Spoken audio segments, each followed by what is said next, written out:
our life. I just want to be clear. I just want you to know I have my ugly Hanukkah sweater on. Yes, Ron Hyman, I hope you appreciate it. Okay? I'm He's zipping it up. watching this. He had to postpone his Ping pong. ping pong. Yeah, well, So the way I heard it, like ping pong, with no loss. All right. listening to Ron. All right. Oh, move this out of the way. Too cold. People are scared to come out of school. All right, Hanukkah is coming up. That's why I came. However, most people have no idea what goes on in Hanukkah and what it is. I'm taking classes. I still don't know what's going on. So, who wants to? You all have? Who wants to start reading on the front page, on the first page? The secrets of Hanukkah, light and dark, war and peace. The soul of the human being is the candle flame of God. I'm not going to say the Hebrew. And God said, there will be light, and there was light. God perceived the light because it was good. Not that it's not that he saw the light and it was good. The Hebrew says, "Ki tov." He perceived it because it was good. God perceived the light because it was good. And God separated between the light and between the darkness. The Hebrew word for light, or, has the same numerical value as the Hebrew word for secret. Oh, can I ask you a question before Sure. we start? Because I know that you're a what's the word? You're a You already told me crazy, so numerically oriented person. Gematria, I think, is the word, right? Okay. I'm not sure that I believe that the Torah was written with all these secrets and numbers. What about the possibility that it's just serendipity, that one word has the same number of letters or numerical value as the English word is a numerical value of the Hebrew word? I don't know that they sat down and made the. I mean, God is in His infinite wisdom can do anything, but I don't know that. I don't understand why the secrecy, the hidden secrecy. It's not a secret. It's a secret hidden in plain sight. Okay, secret hidden in plain sight. Okay, so basically you're saying, wow, if I'm understanding you, why should this matter? Maybe it's just coincidence. Yes, thank you. My answer to you is coincidence is God's way of staying anonymous. That's my answer to you.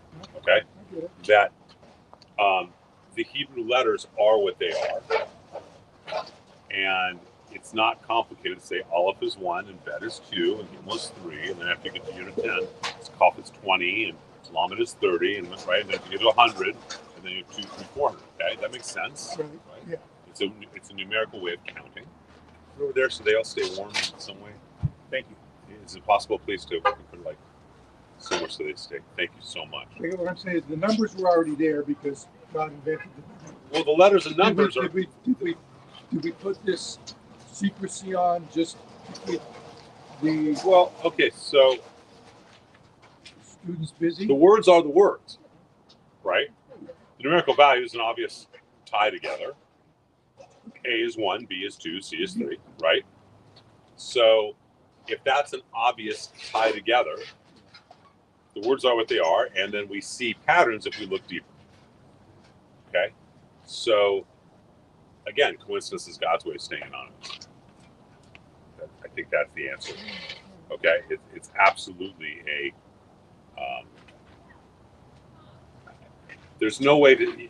It's not possible to say the words were created. The words were created. It's language. Right. Okay? So when it says... we read into it after the fact. Like, correct, but those... Let's see if there's a pattern. Correct, and we get to discover the patterns. It's a secret hidden in plain sight. Okay. All right, please continue. All right. A person comes into a store where they sell many types of delicacies and sweetmeats. The first thing the storekeeper does is to give him a sample of each kind in order that the customer should have the idea of what to buy. When he tastes it and sees how good it is, he wants to sample more, but the storekeeper then says, "You have to pay for anything you take. We do not give away anything free here. The free sample is the light that a person feels when he first begins to draw close to God." Through the taste of this light, he can subjugate all evil and return everything to the ultimate good. This is a free sample given to the individual so that he should know the taste of service in God. The mark of this remains after the light is withdrawn in order that he should know what to seek. Rabbi Yitzchak Isaac of Kamarma, in the name of Baal Shem Tov, Otzer Chaim.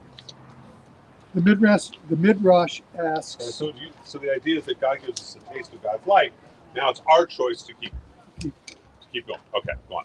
The Midrash asks, from what was light created? The answer is whisper. God cloaked himself in a white shawl, and the light of its splendor shone from one end of the world to the other. So what do? We cloak ourselves in a white shawl, don't we? Thank you. Yeah. Called talit. Okay. All right. Who wants to continue on page 2? Okay. Wait, in case you're not sure what a menorah looks like, the Hanukkah actually. You can flash us all night. Oh no, that's that. I don't know. I I thought. like that. When did God cloak himself in a All right, white you shawl? need page 2 too. Go. When did God cloak himself in a white shawl? That's how he created light. Okay. Okay. Who wants to read page 2?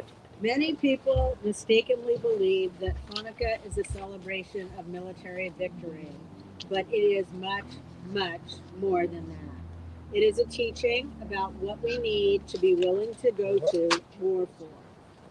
Purim teaches us to be willing to go to war for our physical survival. Haman wanted us dead, but the Seleucid Greeks were not seeking to kill us. They only wanted us to assimilate and accept their gods. Hanukkah teaches us that we need to be willing to go to... Actually, that's a typo. The Seleucid Greeks were not with Purim. It was Haman's Hashvarosh, but that's okay. Go on to Hanukkah. Hanukkah teaches us that we need to be willing to go to war for our spiritual survival. The Seleucids wanted us alive and assimilated. The Maccabees were Kohanim, priests, and the entire Hasmonean revolt was about the spiritual survival of Judaism against the Greek desire for assimilation. The Hashmonaeans is another name for the Maccabees. Okay, Maccabee means hammer. So the two rabbinic holidays, the major rabbinic holidays that are not Torah holidays, one is Purim, one is Hanukkah, and they're both about our survival, and they're both about us rising up. Purim, we do it because they want us physically dead. But Hanukkah, they did not want us dead. They wanted us assimilated. Okay? The Maccabees are rolling over in their graves right now. They just are. Every time they see a sign that says a Jew for Palestine, they're rolling over in their grave. Okay? Because that's what they fought was exactly the opposite of this. So there's two different battles going on, and Amalek wants both. So Amalek wants both our physical death and our spiritual death. Okay, but the Hanukkah is about we need to fight for the sake of heaven. We need to fight for our spiritual survivors. Please continue. Our rabbis taught the precept of Hanukkah demands one light for a man and his household. The zealous kindle a light for each member of the household, and the extremely zealous, Beth Shammai, maintain on the first day 8 lights are lit, and thereafter they are gradually reduced. But Beth Hillel say on the first day 1 is lit, and thereafter they are progressively increased. Ulla said in the west, Palestine, 2 Amorim, Rabbi Joseph 2 old sages. ben Abin and right? Rabbi Joseph ben Zabida differ therein. One maintains the reason of Beth Shammai is that it shall correspond to the days still to come, and that of Beth Hillel is that it shall correspond to the days that are gone.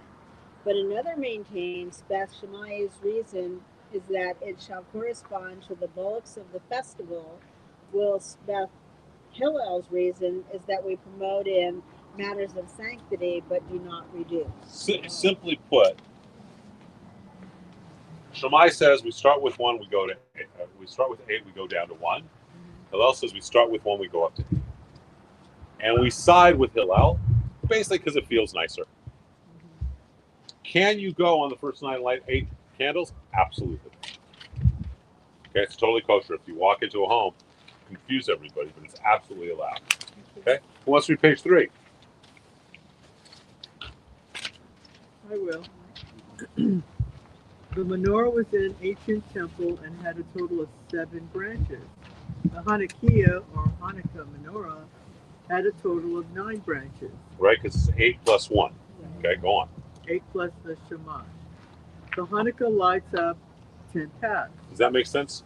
So, if you go back to page 2 and you look at the image of the Hanukkah there, okay, there lights up darkness, and there are 10 pathways of darkness that are lit up because there's one on the outside as well.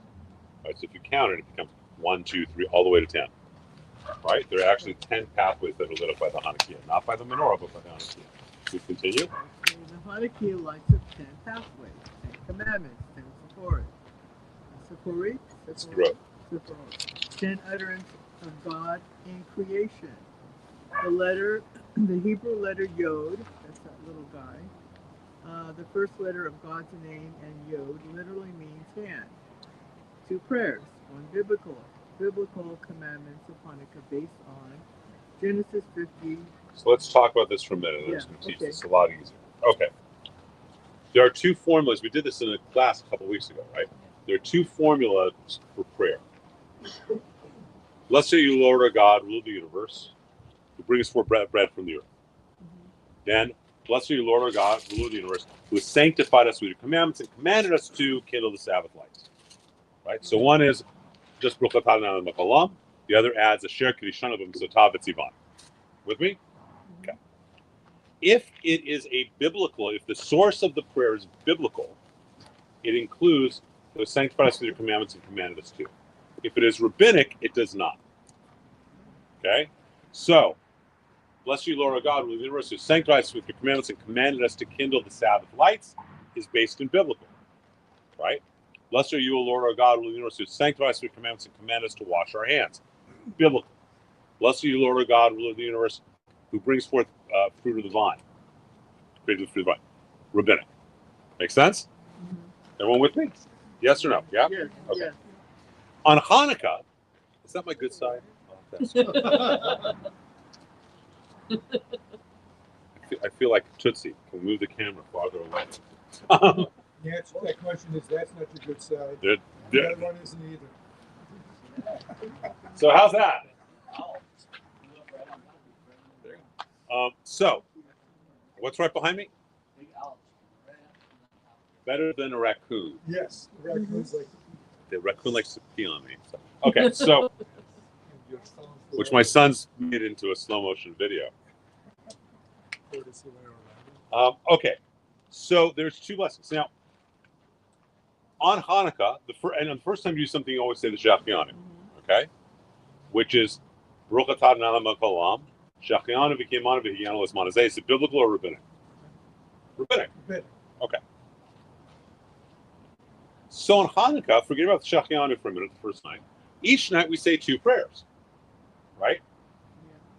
Who sanctified us through commandments and commanded us to kindle the Hanukkah lights. And then, Baruch atah, blessed are you, Lord our God, of the universe, who did wondrous things for our ancestors in days of old this season. Right? That means the first one's biblical, the second one's rabbinic. But how can you have a biblical commandment when Hanukkah takes place after the Torah? That's a good question. Right? Hanukkah doesn't take place. The Bible's already done by the time we get to Hanukkah. Right? Second Temple's been right, all that. So the answer is that the first commandment, the first lighting of the candles, has nothing to do with the Maccabees at all. Has nothing to do with them. If we look in Genesis chapter 50, it says that that Jacob died. We know that Jacob died on the first evening of Sukkot. They mourned him for 70 days in Egypt, and they traveled for 1 day and then had another week-long festival. So 8-day festival total that Joseph ordained would always be a festival in memory of his father Jacob. Right? And that's in the Torah, in chapter 50. if you start 70 days from the first night of Sukkot, you get to a date in the Hebrew calendar of the 25th day of the month of Kislev. With me so far? 25th day of Kislev. An 8-day festival. Hanukkah begins on the 25th of Kislev. Our ancestors before the Hashmoneans were still doing an 8-day festival starting on the 25th of Kislev in memorial of Jacob. And what do we do when we do memorials? We light yahrzeit candles. Right? Then we have the miracle of Hanukkah. Now, maybe Hanukkah happened on the exact same days. Maybe it happened at the same time of year, and the rabbis decided to overlay the two festivals together. But the reality is, there's two different aspects to this. One is about Jacob and tying us to our roots, and one is about the Maccabee revolt. That's why we do two prayers, and that's why one's rabbinic and one is biblical. Does that make sense to everyone? Yes. Okay. So we think that we're lighting all this on Hanukkah, but the first prayer is for our ancestor Jacob. The second one is for the Maccabees. All right. Please continue. Where it says the Hanukkah. Question. Yeah. Let's go back in time. Hanukkah hasn't happened yet. You mean the Maccabees haven't happened yet? The Maccabees haven't happened yet. So they would say the biblical prayer for The memorial of Jacob. then the Maccabees happen. That same year or the next year, it starts with. Right. Because who decided that? The rabbis at that time decided. Now we're going to. Yeah, it may have happened the same day, the same 8 days. That's certainly the tradition, or it also may have been close. I wasn't around 2,600 years ago, so I'm not sure. But at least I remember. But that's and so it's so funny is when I learned this. I learned this from my teacher Reb Avraham in Israel. When I learned this, I thought this was the coolest thing in the world. Every Reform and conservative rabbi that I knew didn't know this. Right. I know. And every Orthodox guy did because they think in terms of the Hebrew months. But if you think only in terms of January, February, March, you don't get it. If you think in terms of, Elul, Tishrei, Mar Cheshvan, Kislev, then you do. So it's right there in the Torah. It says it right there, 70 days after. And he dies on the first evening of Sukkot. Okay, please continue with the Hanukkah. Hanukkah. Same page. The Hanukkah is publicly. The Hanukkah is publicly. Oh, here. Oh, the Hanukkah live. No, keep going down. Right above where it says some insights. Go down. Take your finger. Go down. The Hanukkah There. is publicly put. Oh yeah, I do put it in the window. The Hanukkah is publicly put out in the window. It, like the ancient blood on the doorpost, is a public sign of our commitment and faith to God. It is an open revolt against tyranny, an action of faith that God's light will always reign supreme. Now, you are not obligated to put it in your window at a time of war, but you are allowed to. So, at our house, we have like 8 or 9 Hanukkahs in the house. We have one in the windowsill. I got a projector projecting on my house Hanukkahs. I got a big 6-foot blow-up dreidel. Just in case you're not sure where the Jew is, I'm here. Okay? Because you want to come have an issue with me, that's your choice. It is, you're not obligated, but it is a public statement. Just like we put Passover, they put blood on the doorpost. It was a public statement. Okay, please continue. This is this is a fabulous book. There are only a few copies made. I'm not sure why. It was self-published, beautiful book, or published by some publisher I didn't know. And I found it once 30 years ago and never found another copy of it. And I've looked, but this wonderful book that is called it's a beautiful leather-bound book, and the title of it is Gigantic Little Secrets from the Torah. And it has a little bit on every Torah portion, every scroll, and every holiday. So these are some of the insights from what it talks about on Hanukkah. Go ahead. So this from this Yosef Chaim Schwab. No idea who he is, Okay. but it's a fabulous book. Okay. There is a fundamental debate over whether the primary reason Lale. for Hanukkah was because of the victory in the war or a miracle of the oil. Good question, by the way. Why do we celebrate Hanukkah? Not what is Hanukkah. After all, the debate we are told in the The Gemara is the Talmud.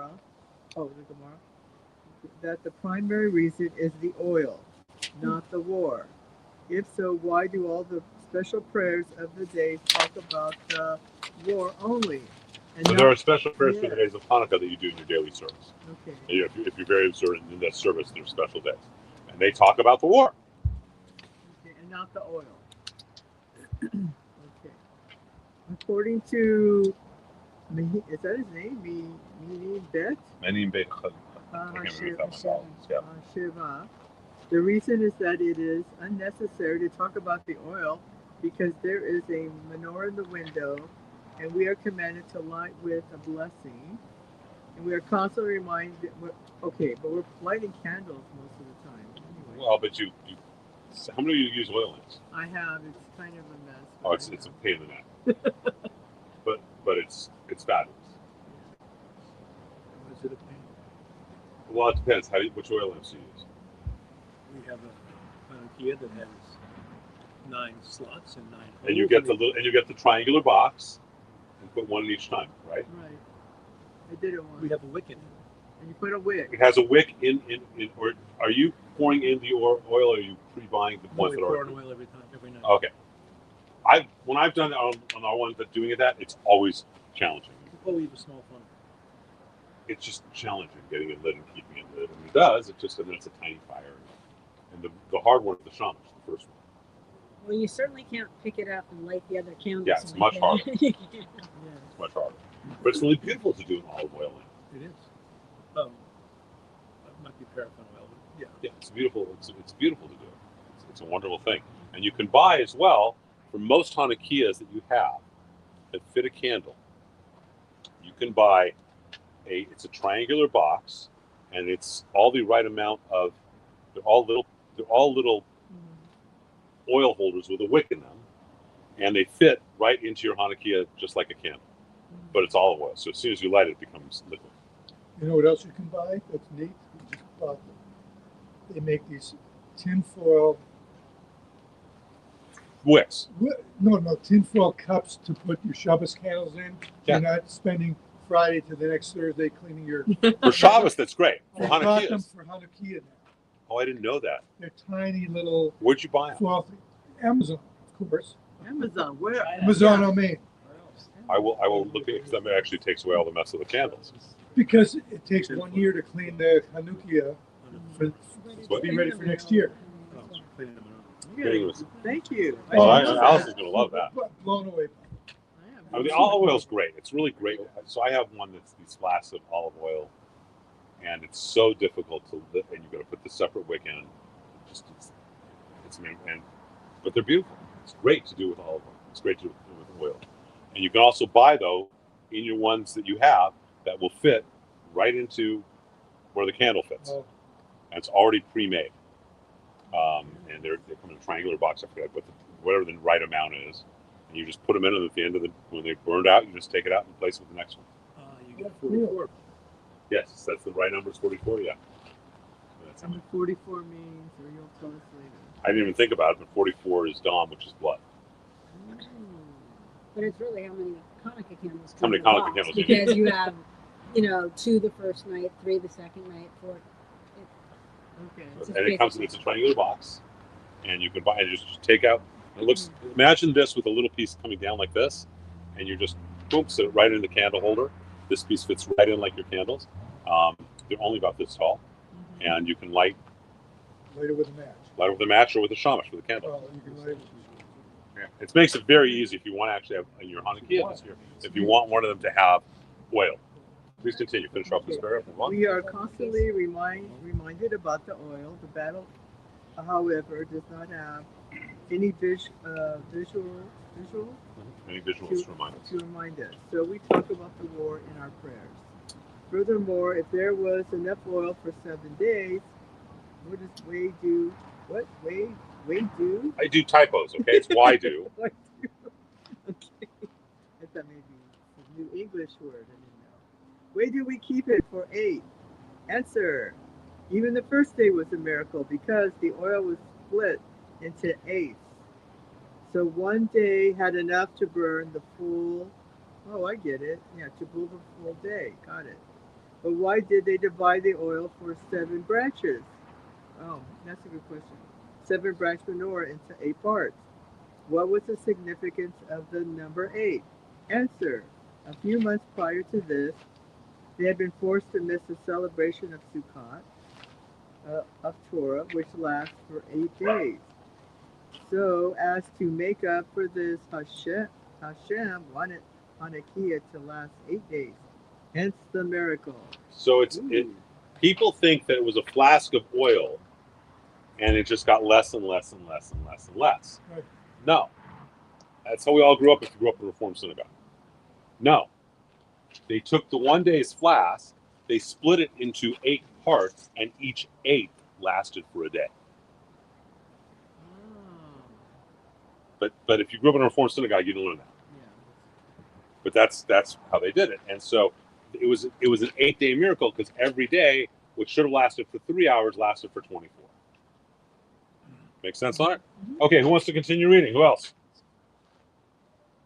Somebody. After the War of Hanukkah, took the Hasmoneans another 25 years to free the land of Israel from 165 to 140 BCE. The Hasmoneans were Kohanim and the greatest tzaddikim in the world. Okay, so these are the greatest tzaddikim, the priests who were also warriors. Okay? However, they made one fatal error. In addition to retaking their priesthood, they usurped the kingship too, which they had no right to do. It belonged to the children of Judah, not the children of Levi. The Children of Levi are the Levites, including the Kohanim. But the king is descended from Judah.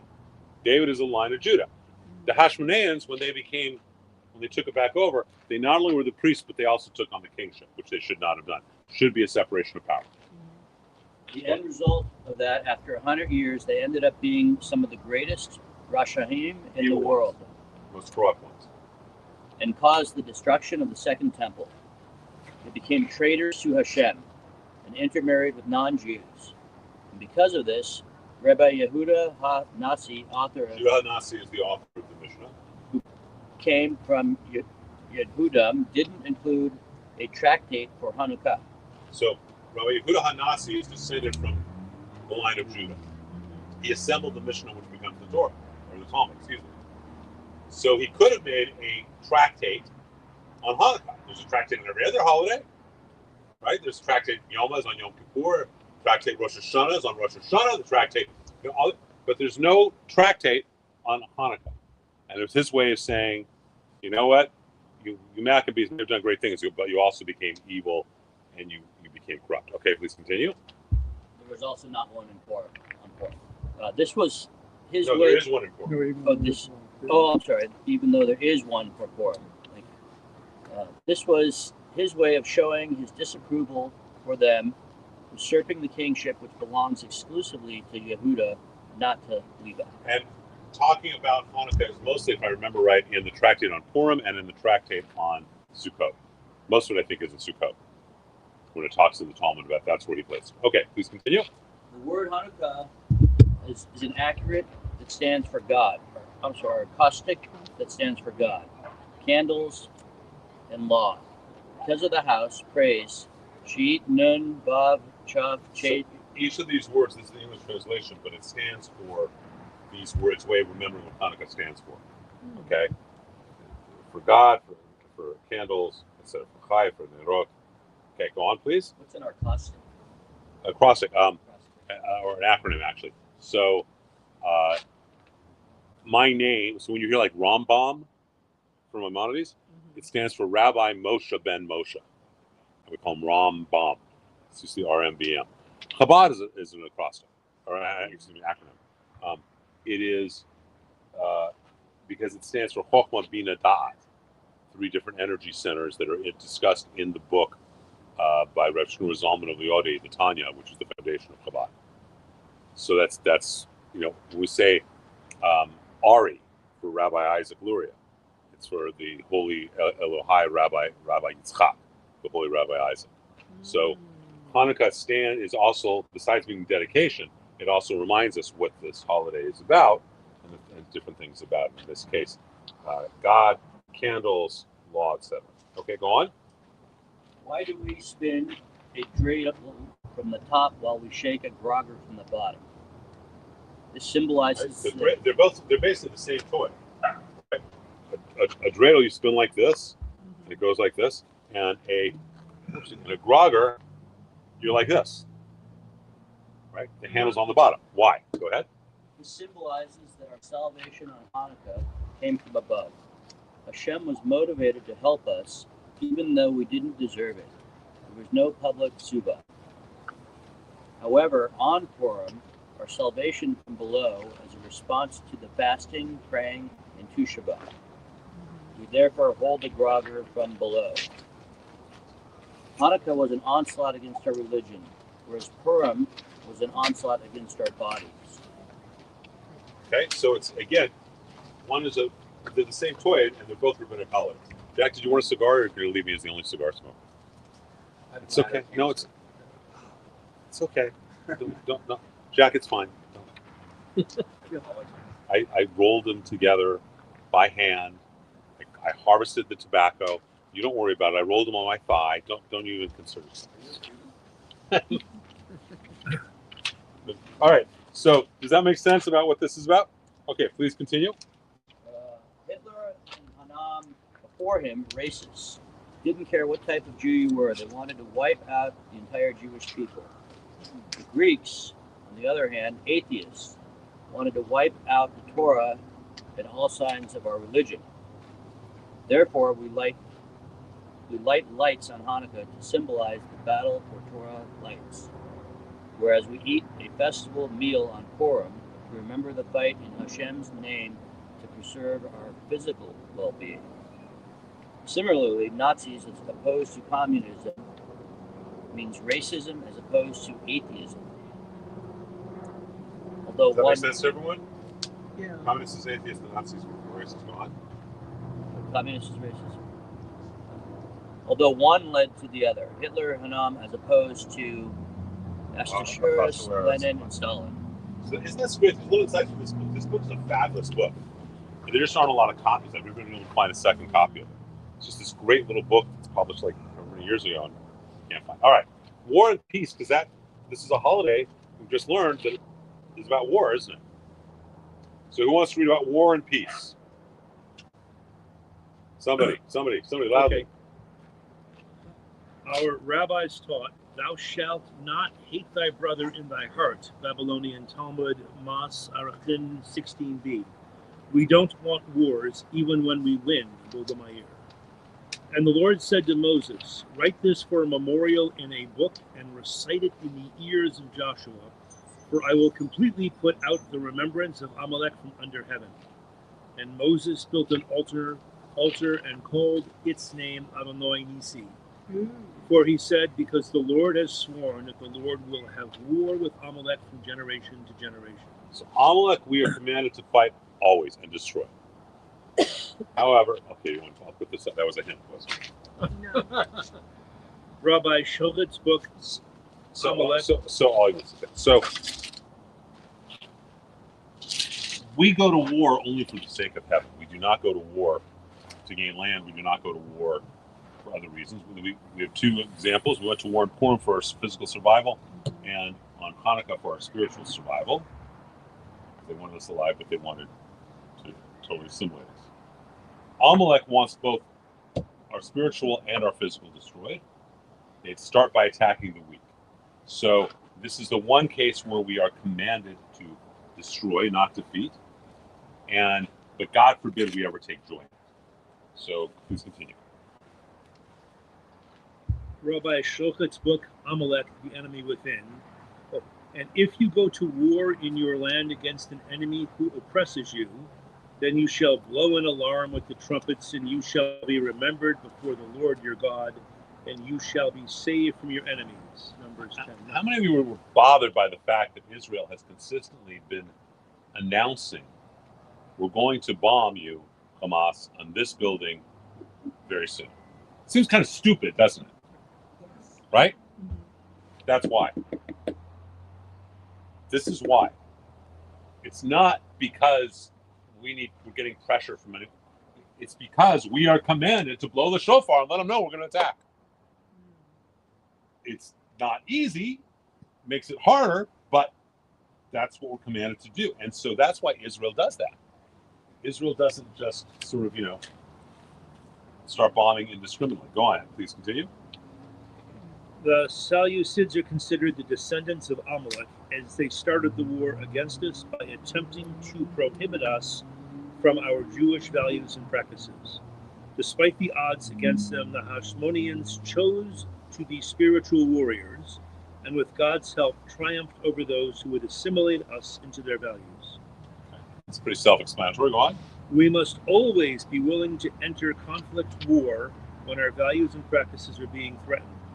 War, which must always be for the sake of heaven, must be entered into when either our physical existence is threatened and or when our spiritual existence is threatened. The lessons of the Hasmoneans in Hanukkah is especially important in today's world, where the secular world has declared a war on Jewish practices and values and seeks to assimilate us into general society and its values. We must step up and be proactive in stopping the assimilation of our people and values into the popular values of the general society, for both our own well-being and to hold an example to the world of how human beings should live and interact with one another. To remain silent in the face of attacks on Jewish values is to tacitly approve and support that assimilation. The menorah is placed publicly so that all can see that we are committed to keeping the values of Torah and Judaism, and we will need to take public action against any value that is antithetical to Judaism. To remain silent is to be complicit. Do you guys get that? How important that is? So, how many of you were disturbed by the election in New York? By Mondami being elected? Specifically by 43% of Jews under the age of 35 voting for Mondami. When it's very, very clear who he is and what he is. Right? Very, very clear. And he's honest about it. That tells you how much they've assimilated and let go of their Judaism, doesn't it? So how many of you are aware that he brought a quote-unquote rabbi onto his transition team? Yeah, I saw the trans rabbi. I would just say the drag queen rabbi. Jack, you got to look on your face, So he brought on this rabbi, quote unquote, who's not a rabbi, whose father, he comes from a lineage of rabbis. His father was a rabbi, his grandfather's a rabbi. He was in an Orthodox yeshiva. He was thrown out of the Orthodox yeshiva. Then did his transitioning, I'm really a woman, calls himself a model and an activist and whatever else, and that he's a rabbi.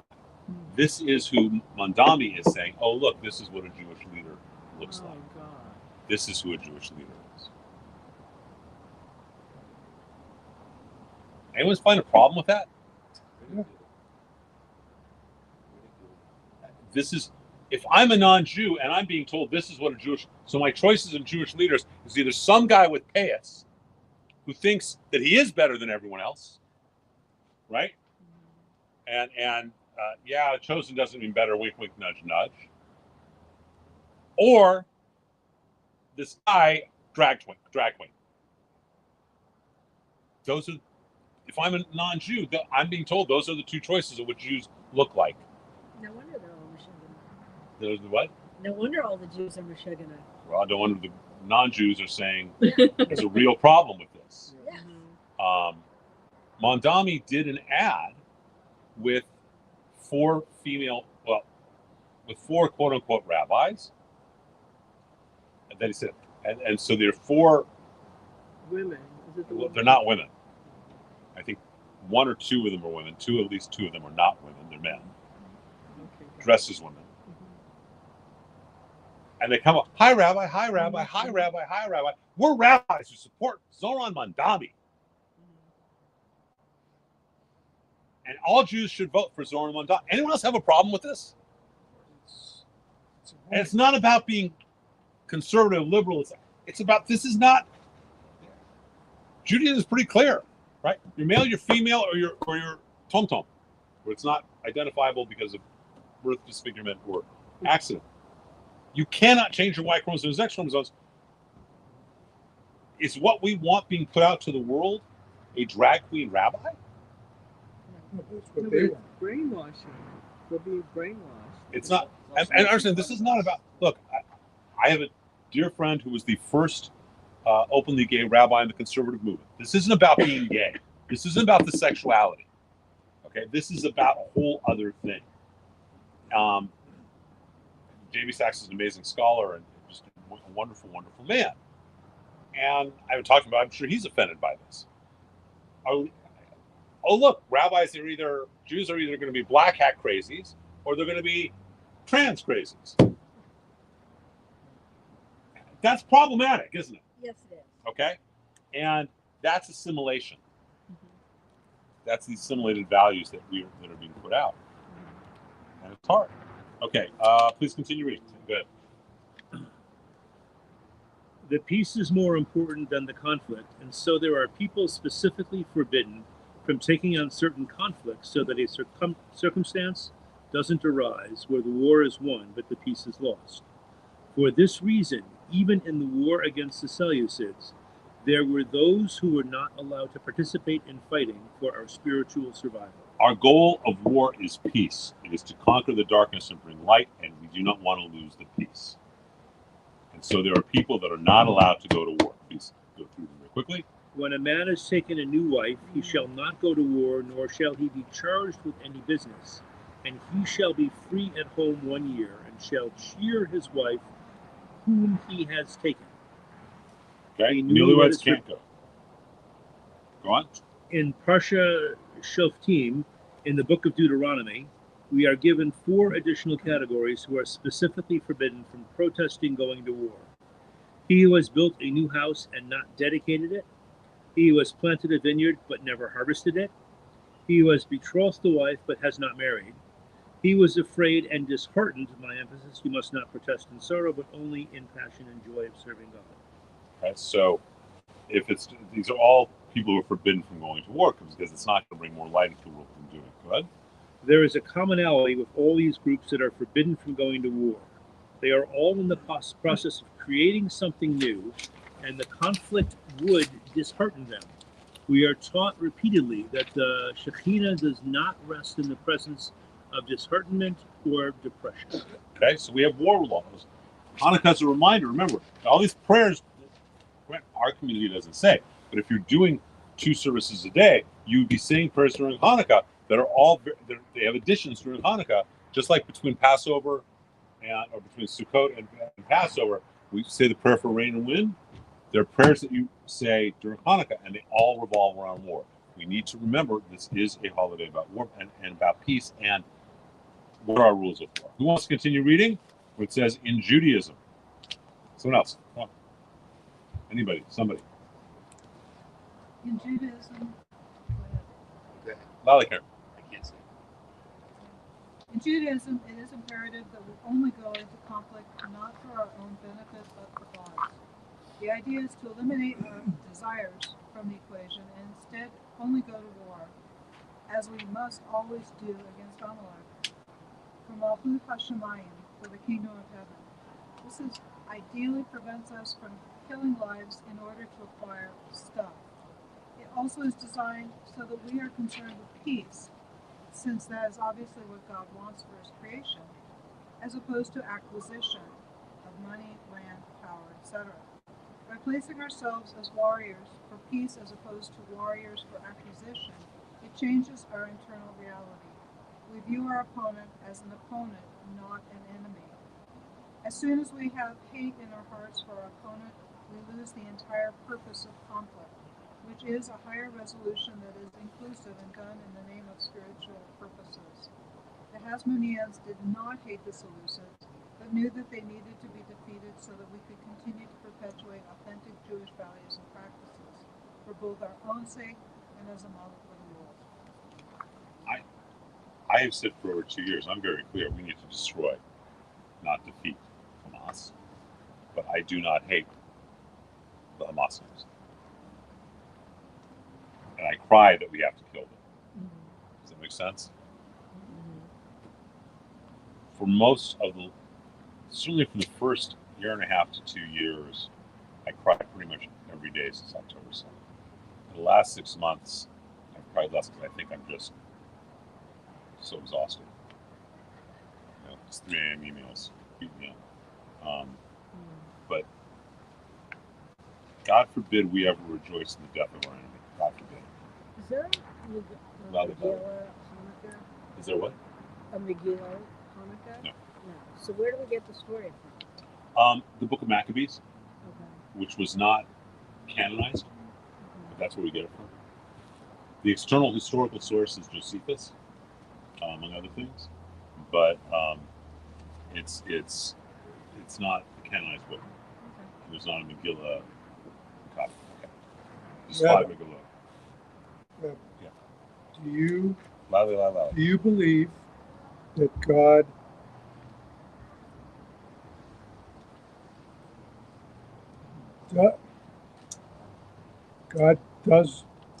wants us to cry when we're eliminating Amalek, or he just wants us to not celebrate? Because there's a difference in my mind. I don't think God would ever say, that I want you to cry. We are obligated not to celebrate. Not to celebrate. We are obligated. Right. We're not obligated to cry. Do I believe God wants us to? Yes. That's my personal belief. Yeah. My personal belief is God wants us to have more empathy. And I don't think he does. I think that's our mistake. We got to do what we got to do. Sometimes you can't help but cry. And Control it. I'm very clear. I've been very clear about this. Amalek is destroyed. The children of Amalek are destroyed too. They didn't do anything. Saul's removed from the kingship. And the vegetables. That's right. And Saul's removed from the kingship because he doesn't do that. Right. Okay? So I understand what needs to be done. But on October 8th of 2023, I was trying to temper people saying, well, no, we should not go in and just nuke and make it glass. Okay? Or we shouldn't celebrate it. We shouldn't celebrate it. What has to be done. By October of 24, I'm having to remind people, wait, this isn't to negotiate a peace with Hamas. They need to be destroyed. And I've stayed very consistent. But I have gone from being viewed by many people as, oh, he's just too wishy-washy. He doesn't want to rejoice and take out these people, to being, what a hardliner, he wants to kill these people. I haven't changed my position one iota in 2 years. No, the rest of the world does. But the way they look at it. 2 years ago, everyone was crying for us. Now we've been the bad guys. So, you know, and you have queer Jews for Palestine. Yep. First in line. Twice. Okay, please continue. We must not tolerate our opponent, but must accept our opponent. Loudly. Louder? Loud, please. I can hear you. You have the camera on. And even respect him. The Seleucids believed in their Greek gods, but it is not our place to destroy them, only our responsibility to make sure that we can practice our own forms of worship until they recognize the authenticity of Hashem through our examples. We can think our opponents as wrong, but not as evil. As soon as we identify What's the one exception? Amalek. Go on. as We soon don't as- hate them, but we recognize they're evil, not just wrong. as Go on. soon- Go on. Okay. As soon as we identify our opponent as evil and an enemy, there can be no peace. It is through the conflict that is done without vilifying the opponent that a higher truth and understanding is reached. The Jewish value is not victory, but peace and greater understanding. Even in the war that we memorialize as Hanukkah, we sought not the destruction of the Seleucids, but the freedom for us to practice our religion. Even in the darkness of war, we must keep the light of God alive, and so we remember this with the lighting of the menorah. The one exception to this is Amalek, old print. And we should not hate even Amalek, but must be committed to his full destruction. But not hate him. All right, who wants to read the next page? Who wants to read the next one? Somebody. Anybody. All right. You shall not hate your brother in your heart. You shall reason with your neighbor and not allow sin on his account. Leviticus 19:17. You shall not loathe an Edomite, for he is your brother. You shall not loathe an Egyptian, because you were a stranger in his land. Deuteronomy 23:8. Rejoice not when your enemy falls, and let not your heart be glad when he stumbles. Proverbs 24:17.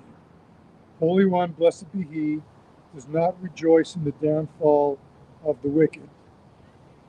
Bavli Sanhedrin 29b. Okay. Have I any pleasure at all that the wicked should die, saith the Lord God, and not rather that he should return from his ways and live? Ezekiel 18:23. And similarly, Rabbi Yohanan said, what is the meaning of that which is written, and the one came not near the other all the night? Exodus 14:20. The ministering angels wanted to sing their song. This is when Yep. Pharaoh, Pharaoh's soldiers go into the sea and then they drown in the sea. The ministering angels wanted to sing their song, for the angels would sing songs to each other, as it states. And they called out to each other and said, Isaiah 6:3, but the Holy One, blessed be he, said, the work of my hands, the Egyptians are drowning at sea, and you wish to say songs? This indicates that God does not rejoice over the downfall of the wicked. Has to be done. God forbid we rejoice.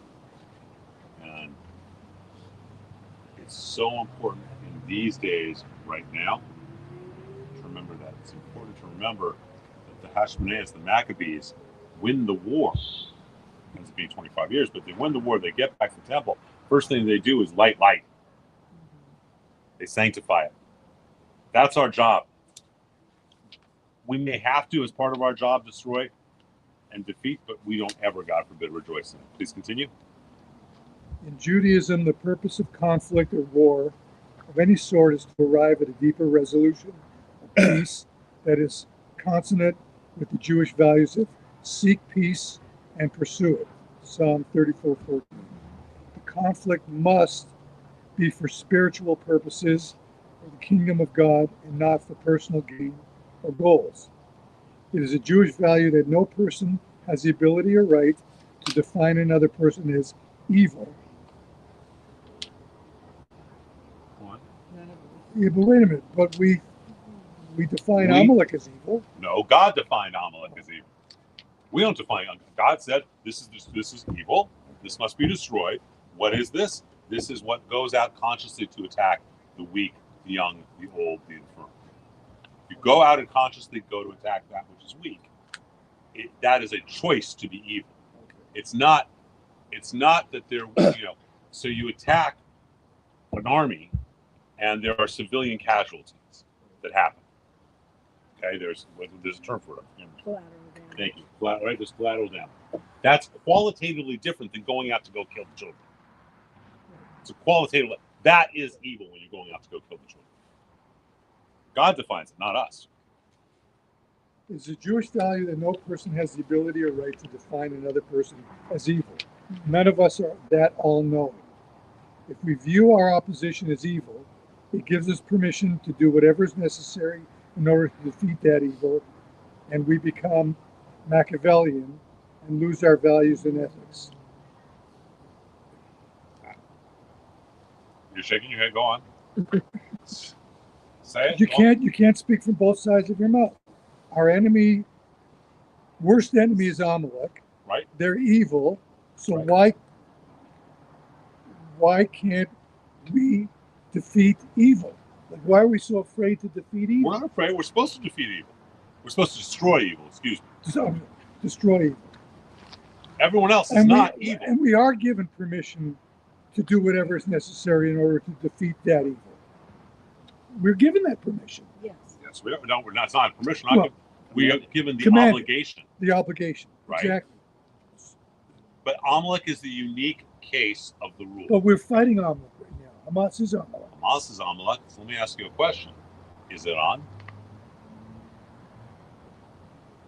Yes, So they fund evil. That's evil incarnate. have they gone after attacking the children? No, they're spineless. They'll just give money to people to Have be there. they To gone? be there. Have they gone and did what Hamas did? Yes, because they funded it. They haven't gone and done it.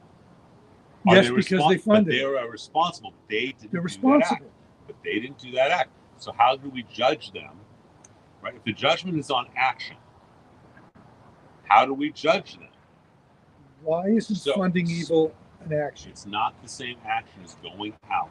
Someone made the sword, but Amalek chose to use it on a child. There's still lies the So somebody bought the sword. so there still lies the potential that Iran could change. Wow. Potential is there. In what universe is that? The potential is there. God softens Pharaoh's heart. He could soften Khamenei's. Okay. Okay? Didn't they save us once too? Many times. People of the book. God could soften their hearts, huh?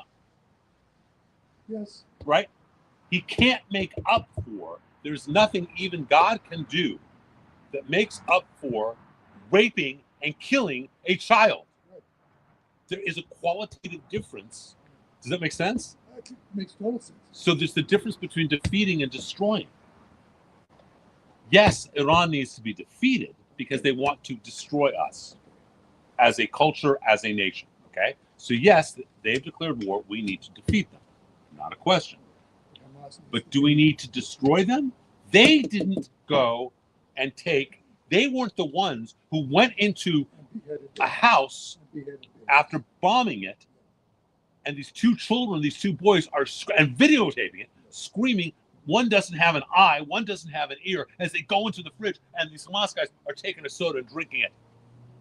Okay, they didn't do that. Yes, they have a responsibility, but they didn't do that act. So does that make sense? Yes. And so they need to be defeated, but they didn't. We need to be compassionate. God can change anybody's heart. And the moment that we lose ourselves and need to destroy or choose to destroy that which does not need to be destroyed necessarily. We're at war with Iran. Agreed. We got to do whatever we got to do. But it's different. Our war with Iran stops if the Iranian people take back over the country and Khamenei and his clerics are thrown out. Right? Our war stops. Our war does not stop with Hamas until it is destroyed. That is the mission. So there's a difference. I'm sorry if I sound like a far leftist to you right now, Mark, but no, that's on my side. Okay. So does that make sense? Yeah. We cannot become them. Then they've won. See, all war in this world is a reflection of a different war between good and evil. If we become evil, that supernal war, that more important war of which we're acting out, good loses.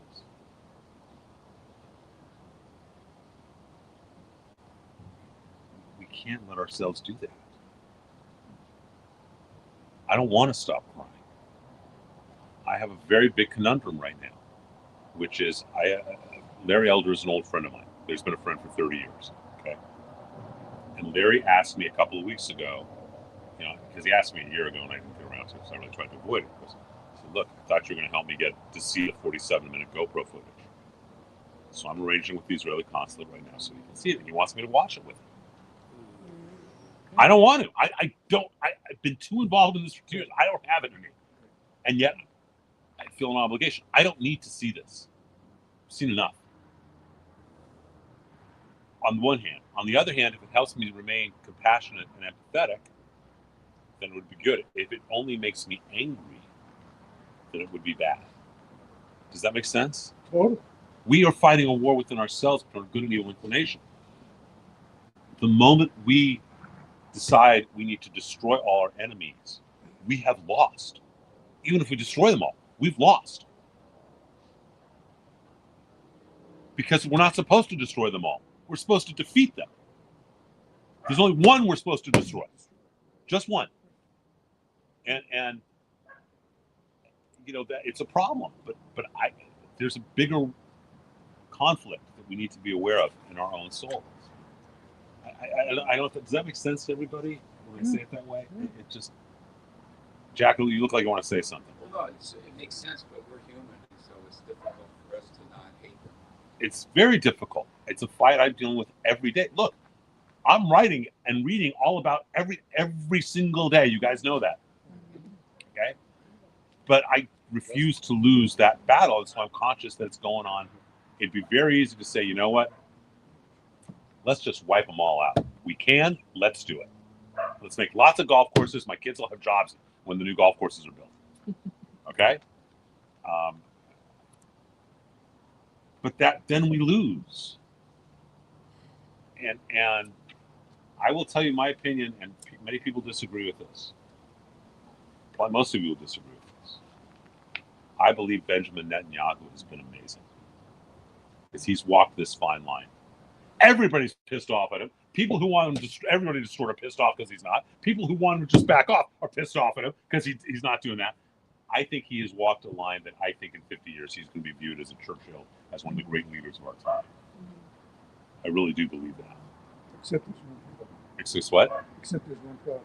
What? He's Jewish. That's the problem. I'll go down in our books 200 years from now. You know, he is, and everybody's pissed off at him. And I think it's because he's doing the right thing. The people who want this war over fast are pissed off because he's being too conscious and not doing it fast enough or enough. And the people who just want to play nice and sing Kumbaya are pissed off because he's still doing things. That's a hard dance.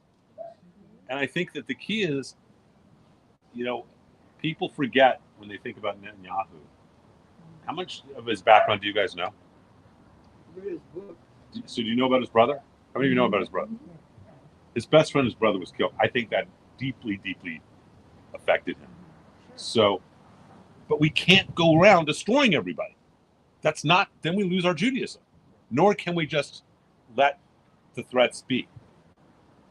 That's destroying our Judaism too. Okay, so it is hard. And Jack, we are human, and it's hard.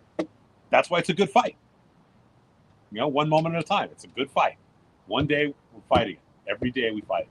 And I don't know about you guys, but every day it's hard for me to not go to the place of screw this. Let's just go bomb everything and be done. They're not going to side with us anyhow, so might as well just go make the entire Middle East into a parking lot. Because why not? Glass parking. A glass parking lot. Well, because then you get to make glass structures. Yeah. Gaza glass out of the sand. That's sculptures. There's a great picture that the golf course in Gaza, they don't need to have water traps or sand traps because there's already big holes. Right. Okay, go on. Whoever's reading, please continue. Mark, I think you were reading, right?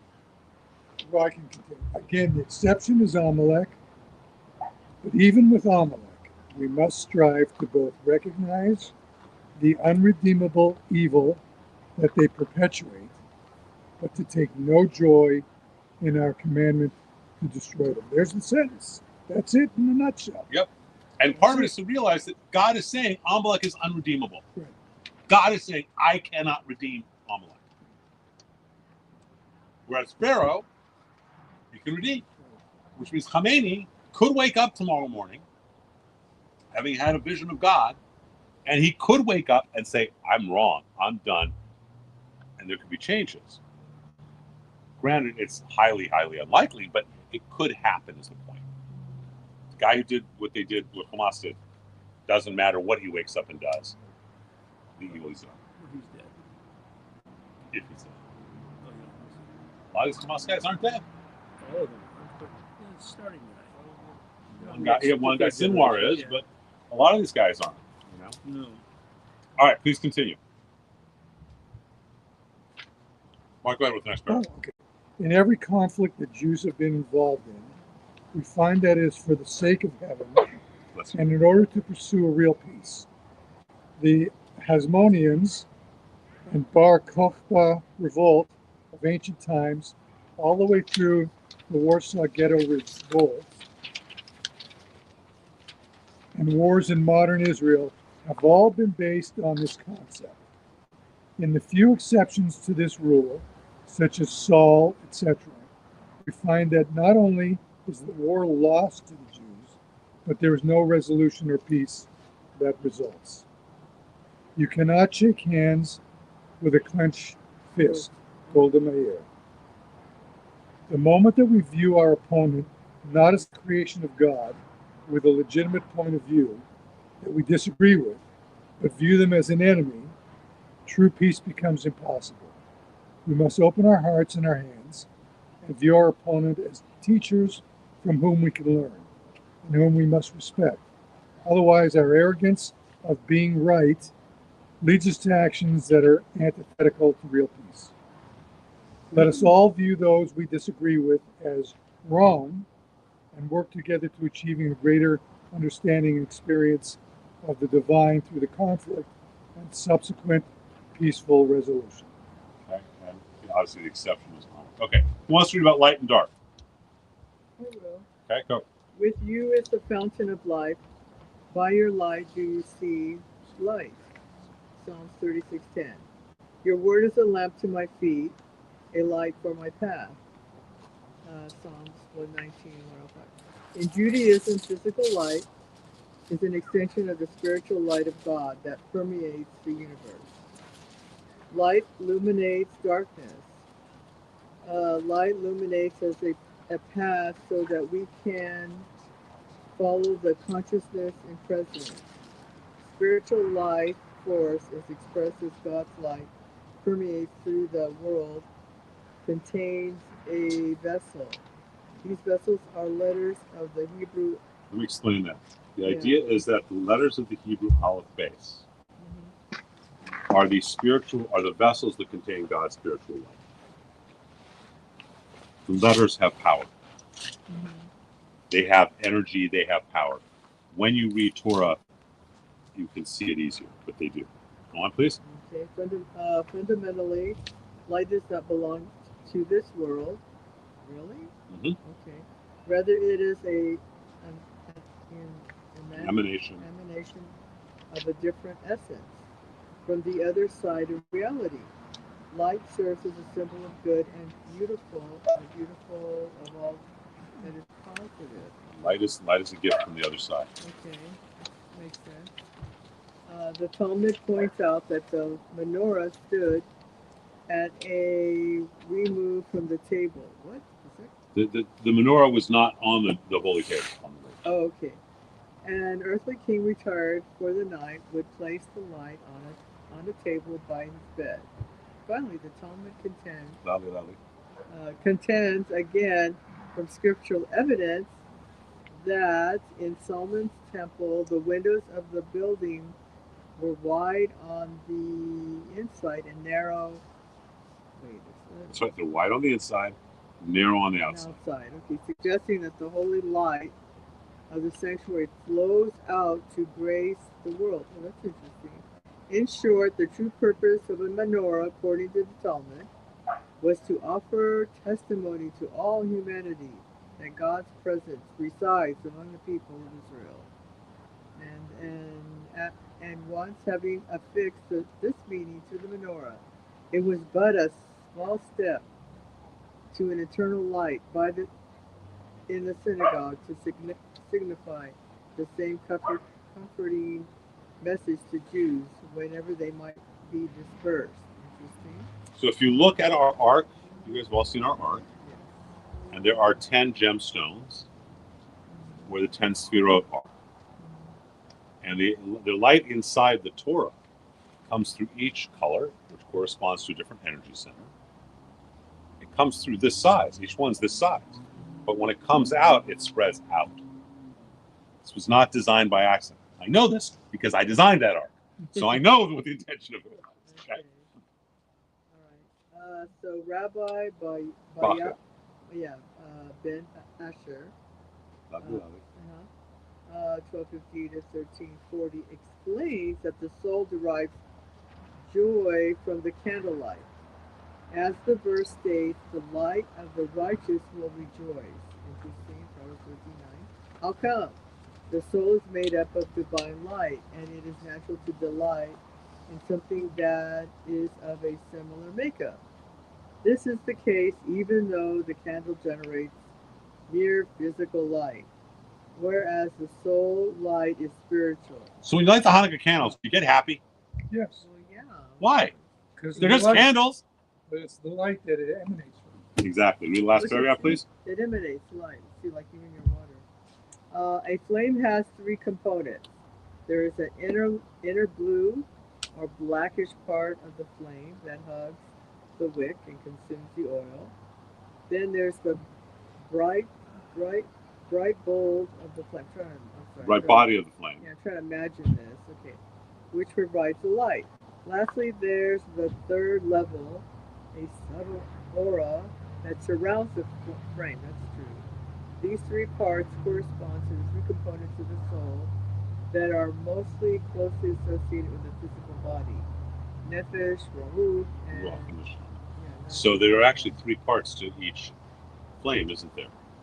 Right, and that's why I when I was at Kabbalah Center, when we'd study, we'd light a candle, and then the light goes like this, and they say, "See, it's like you're a yeshiva boy studying." It has a difference. Here's the other piece about a candle. I actually learned this from a pastor. I thought it was beautiful, Pastor Deborah Fowler. A candle must sacrifice itself for the light. Oh, that's right. Isn't that a great teaching? Yeah. Mm-hmm. It sacrifices itself to make the light. I learned it from Deborah, and I thought so. Okay, we're going to bypass this article by Rabbi Steinsaltz, which is certainly worth reading. And let's go to the second to last page. We're almost done, where it says Hanukkah and Hamas. Oh my God. Who wants to read loudly? Come on, somebody else. Give it a good voice. Someone loudly. Right. Okay, we're going to get some light over under you. There are three reasons for the celebration of Hanukkah: Jacob's memorial, the military victory, and the oil. Thank you. The last two are tied together, but there's also a deeper reason that needs to be understood in these times of war with the evil of Hamas. There are two aspects to the victory itself and the miracle of the oil. The first is that a tiny group of revolutionaries were able to defeat the Seleucid Empire. The second miracle of the oil was confirmation by God that they had done the right thing. The second visible miracle to verify that the military victory was divine. A miracle of oil to confirm a miracle of victory. We all experience miracles daily, but most are subtle and we need to pay attention. Births, sunrises, breathing, and every moment is miraculous when you pause and think about it. But rarely do we get a reminder that we just experienced a miracle, that we just were blessed by God's hand. Like a dream within a dream, it is rare occurrence. And this double miracle is meant to help us rededicate ourselves to our partnership with God. So we win, that's a miracle. Oil, that's a confirmation that that was a miracle. This miracle confirms that one. We need to accept that that was a miracle, and miracles happen with us all the time. Please continue. Okay, the Maccabees were men committed to their faith, not to military strategy. Yet they went to war hesitatingly, but with commitment. Well, these guys are the Kohanim. They're priests. They don't know. What do they know about war? They're yeshiva bochers. Okay? What do they know about war? But they went because they weren't going to let the attack on their spirituality go unanswered. Go on, please. But they went to war with emunah shlema, perfect faith in God as their partner. Maccabees recognized that they were fighting an insidious evil that, like Amalek, needed to be utterly destroyed, but they were not military commanders and hesitant. For this reason, their patriarch, Matisyahu, father of the 5 sons, spoke to them clearly. Before he died, he spoke to his sons, commanding them to fight the war of your peoples. He enjoined his sons to exact vengeance for your people. As clear as any instruction, these words from over 2,000 years ago ring true as a reminder of exactly what must be done to Hamas. But the Maccabees didn't stop with destroying the Seleucid army. The book of Maccabees, as well as Josephus, continue to tell of how they integrated their enemies' children into Judaism and the Hebrew nation, or forced them to leave the region entirely. This too is a lesson. There are no innocents in Gaza that support Hamas. Those that are actually against Hamas must choose to become and show that they are pro-Israel and integrate into valued members of Israeli society. If any innocents strive for Hamas's goals, then they are not innocent, but rather unarmed Hamas soldiers and must sadly be treated that way. and what do we keep doing? What is it? So look at this. Go back in the middle of the paragraph where that they are given another option, aren't they? Leave the region entirely. Yeah. What's been going on that Israel's been saying for the last 2 years? Just leave. Leave. There's the door. There's the door. Go. You But don't. then You, again, you, nobody's letting him in. Gee, I Separate wonder subject. why. Yeah, separate subject. I wonder why. no one's letting them in.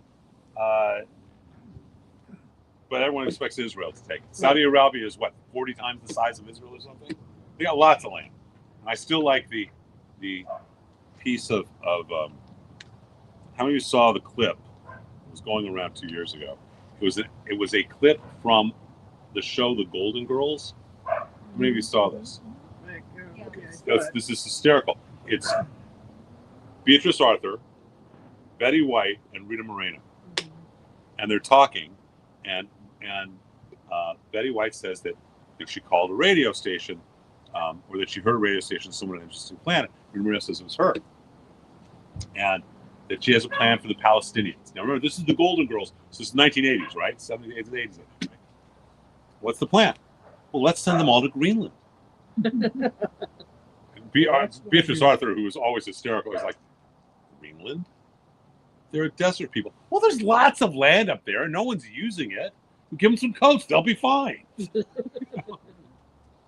planes from Hamas, they can go from Gaza to Greenland.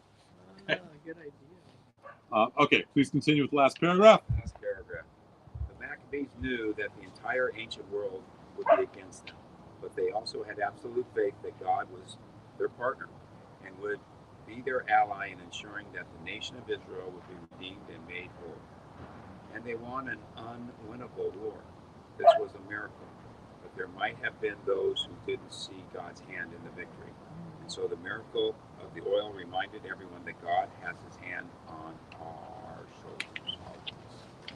The world is against Israel right now, right? Right. Is it Always any? has, always will. Is it any different than what the Hashmonaeans went through, the Maccabees? No. But they stepped up, they had faith in God. And we need to do the same and be the same, both domestically and in Israel and everywhere in the world. And Hanukkah is a time to rededicate ourselves. That's what it means. When we put on a mezuzah on your door, it's called, the ceremony is called a Hanukkah Habayit, dedication of the house.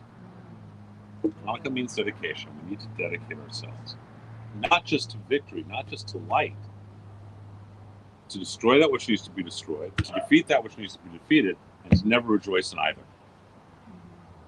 Ever. Because then we lose. And we can't, there's too much at stake. So this Hanukkah, when you light your candles, think about that. Right? Think about there's a lot going on here. And why we have those two blessings. You were here when we were talking about, Jack, why we have the two different types of blessing. One rabbinic, one biblical. And that it also ties us back to Jacob. All the way back to the beginning. So there's so much within Hanukkah. And we didn't even get into the idea that the 10 pathways that are lit up now correspond to the 10 energy centers. And it's such an amazing holiday if we allow it to be. It really is at the essence of Judaism in a lot of ways. And to remember that there's a war always going inside of us. Always. Our Yetzer HaTov, our good inclination, our Yetzer Hara, our evil inclination. Whichever one we feed more of and we do more of, that's the one that will win. So I'm profoundly sad that people forget we need to destroy Hamas, to destroy Amalek. And I'm profoundly sad that we need to destroy Hamas. And I don't want it to be any other way. I don't want to lose my humanity, because then those SOBs won. And I will not let them have a victory. Yeah, that's what they want. So, Mark. How about destroy what needs to be destroyed? Right. Defeat what needs to be defeated. And do whatever it takes to have it not happen again. Where's that in the equation? You cannot capitulating. But wait, you can't prevent what someone else is going to do. You can't prevent someone's battle with their evil inclination winning. But you can destroy that which needs to be destroyed. And the battle goes on. Not give back land. Okay, so here, let's talk about just for a question. So I want to imagine something. Mark, you give Jack a gift. Okay? And then you see that Jack throws the gift out. Or he gives it to Karen. How do you feel about that gift you gave him? Ooh. It hurts. It hurts. Okay. Now, God gave us a gift 3,700 years ago. He defines the land that is to be Israel. He defines it. He created, and the whole book of Genesis is unimportant. The whole first parts of it, of the creation of the world, it's unimportant. Why should we care that God created the heavens and the earth in these 6 days, etc.? The answer is because it demonstrates that it was God's to give everything in the world. And he chooses to give this land, as defined in this square, to Israel. What the heck are we doing giving it back? Exactly. It's nonsense. So, but it defies logic. But we have done it because we want peace, and because of faith. Capitulate. You can't capitulate. You can capitulate to an extent, but should you give away this part of it? We lose for winning. We win for losing. I mean, look, most of the Sinai is not part of Israel, of biblical Israel. Is there any problem in giving that back to make peace with Egypt? No, and that peace, thank God, has withstood 50 years. Right? Judea Samaria is part of biblical Israel. Why are we having a discussion about that? I don't know. Right? So part of it is also we're not in to acquire land. We don't want more than what is the definition of Israel. Should we give it back? Or is that offensive as well? Questions to ask. Chag we have, what's the next thing we're doing, Orlando? You don't look like Orlando. And Laka Launch. Buy Laka Launch tickets. We need to raise money desperately so we can get to Passover, let alone the rest of the year. We have some amazing art, too. Absolutely.